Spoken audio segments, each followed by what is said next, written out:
বাংলাদেশের সাবেক প্রধানমন্ত্রী শেখ হাসিনা ৫ই আগস্ট পদত্যাগ করে সামরিক হেলিকপ্টারে করে ভারতের উদ্দেশ্যে উড়াল দেন। আওয়ামী লীগের সাধারণ সম্পাদক ওবায়দুল কাদের সিঙ্গাপুরের উদ্দেশ্যে দেশ ত্যাগ করেছেন বলে জানা যায়।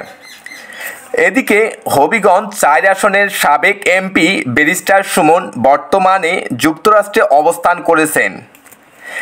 ইমিগ্রেশন সূত্র জানায়, প্রাথমিক ও গণশিক্ষা মন্ত্রণালয়ের সাবেক প্রতিমন্ত্রী অধ্যাপিকা রুমানা আলী টুসি ১৬ জুলাই মালয়েশিয়া যান। এদিকে ময়মনসিংহ ৮ আসনের সাবেক এমপি মোহাম্মদ হাসান সুমন পরিবারসহ সিঙ্গাপুরে অবস্থান করেছেন বলেও জানা যায়। কুমিল্লা ৮ আসনের সাবেক এমপি আবু জাফর মোহাম্মদ শফিউদ্দিন চীনে অবস্থান করেছেন বলে ইতোমধ্যে নিশ্চিত হওয়া গেছে। এদিকে ভোলা ৪ আসনের সাবেক এমপি আবদুল্লাহ আল ইসলাম জ্যাকব ২৭ জুলাই দুবাইয়ের উদ্দেশ্যে উড়াল দেন।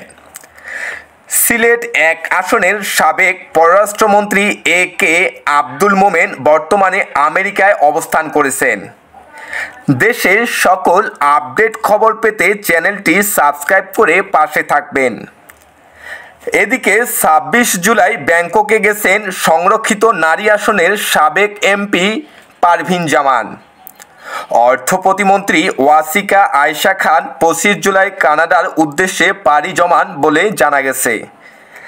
যুক্তরাষ্ট্রে স্ত্রীসহ অবস্থান করেছেন চাঁদপুর ৪ আসনের সাবেক এমপি শফিকুর রহমান এবং এদিকে কুমিল্লা ৩ আসনের সাবেক এমপি জাহাঙ্গীর আলম ২৮ জুলাই সিঙ্গাপুরে পাড়ি জমিয়েছেন বলে নিশ্চিত হওয়া গেছে।